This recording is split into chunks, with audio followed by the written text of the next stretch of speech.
What is going on, Screen Watcher Nation? It is the Screen Watcher here, back for another blast from the past, but not one that is too far back, just going back to 2011 to review the movie Contagion. It's a movie about a fast-acting pathogen that spreads across the world and wreaks havoc.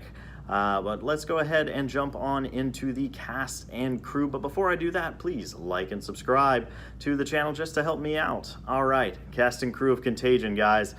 Starts off headlining with Matt Damon. His character name is Mitch Imhoff, but you would know him from the Bourne series and several other movies that he has been in. His wife is played by Gwyneth Paltrow. Her character name is Beth Imhoff. You would know her from the Marvel Cinematic Universe through the Iron Man trilogy. Jude Law plays Alan Kroonwide. He has been in, most recently, the remake of the King Arthur movie and Young Pope. Kate Winslet, she plays Dr. Erin Mears. You would know her from Titanic, as well as Eternal Sunshine of the Spotless Mind, a ton of other great movies. You have Lawrence Fishburne. He plays Dr. Ellis Cheever. You would know him from the Matrix trilogy, Assault on Precinct 13, a ton of other really great movies, John Wick 2. So that's a great movie as well. And then I'm going to round out the top cast with Marion Cotillard. She plays Dr. Lenora Orantes. You would know her from The Dark Knight Rises and Inception. I could go on because there are names like Elliot Gould, Bryan Cranston, Dimitri Martin, Enrico Calantoni, John Hawkes. There are a ton of big name actors all throughout this movie, but those really are the main 6 characters, I would say, in the movie.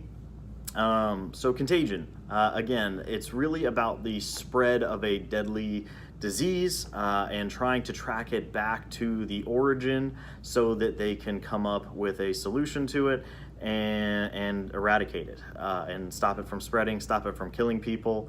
And it is one scary kind of realistic movie.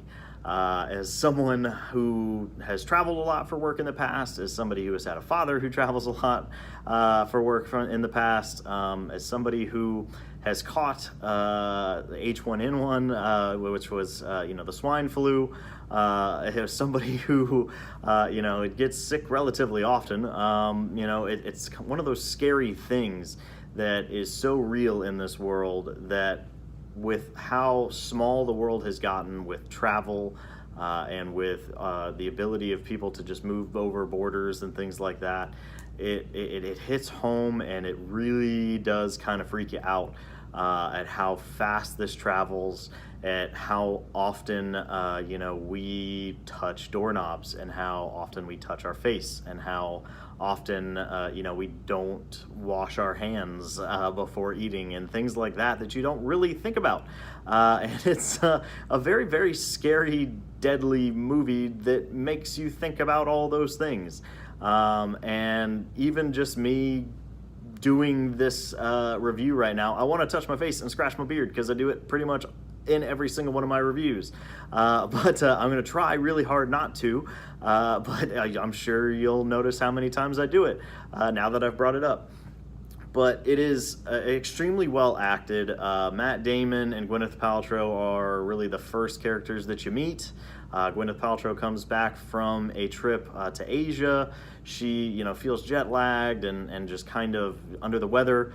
Turns out she has this deadly disease. She goes to the hospital, ends up dying suddenly.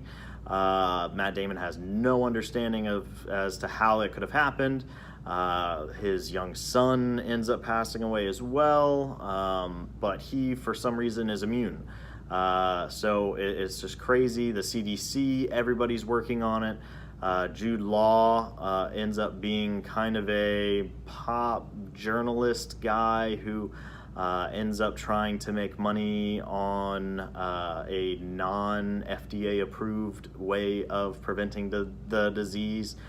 Kate Winslet works for the CDC and is going out to help people and trying to figure out, how to stop this. Same with Marion Cotillard. They're all out in the field trying to find patient zero to figure out how to stop the spreading of this. Lawrence Fishburne was one of the head of the CDC people, so it's a great movie. It's very realistic, scary when it comes to how real it could be. Like, yeah, you know, the Batman movies are realistic in the sense that, yeah, you know, one guy could go and serve vigilante justice. Sure, okay, I could see that, but it's probably not going to happen. This is a thing. It happens. The Spanish flu was a real thing. It really did kill millions of people. If there was a virus that was fast acting enough, that spread fast enough, we might not be able to find a vaccine to stop it in time. So it's an extremely interesting movie to watch. It's very scary when it comes to the realism. So if you don't like germs, don't watch it. If you don't like you know, that kind of suspense, you don't really know what's going to happen kind of thing, and you're going to now be a germaphobe because of it, don't watch it. But if you like the suspense of it all and the kind of humanity and seeing how the humanity breaks down when this kind of level of S hits the fan, it's kind of fun in that sense, where you see the breakdown of, you know, police and fire and, you know, even just friendships just break down, and you just stop caring about other people because you just don't want to come into contact, and, you know, what happens to the food and all that kind of stuff. It's kind of an end of the world situation. It's almost like a zombie apocalypse kind of thing.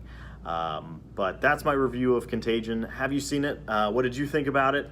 Let me know in the comments down below. Other than that, I'm the Screen Watcher. Hopefully your popcorn is fresh. Hopefully you washed your hands before you ate any.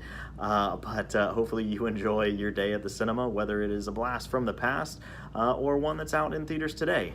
I'm going to go and sanitize everything that I can possibly sanitize. So I'll see y'all later.